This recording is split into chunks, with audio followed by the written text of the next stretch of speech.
February 4. Long promised. See, the Lord your God has given you the land. Go up and take possession of it as the Lord, the God of our fathers, told you. Do not be afraid. Do not be discouraged. Deuteronomy 1:21. The God of Abraham, Isaac, and Jacob had promised that their descendants would become a great nation and that they would inhabit the land of Canaan. Centuries later, the new nation of Israel stood on the edge of this land and looked across the Jordan River. After false starts, failed parenting, generations of nomadic living, and about 400 years of waiting, it hardly seemed possible. Our human time spans are so short in the history of our world, much less in the eternity of our God.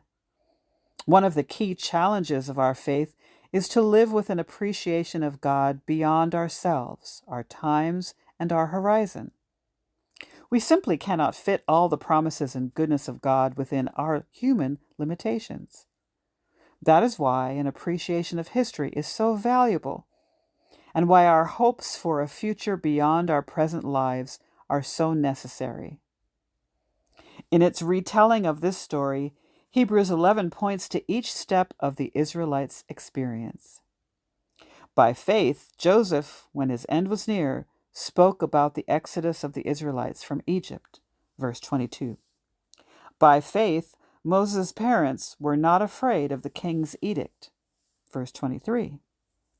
By faith, Moses left Egypt, not fearing the king's anger, verse 27. By faith, the people passed through the Red Sea as on dry land, verse 29.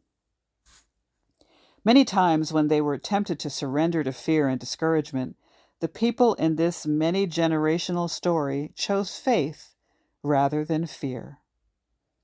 It is not a perfect lineage, but it is a long story that moves forward whenever people choose faith rather than fear.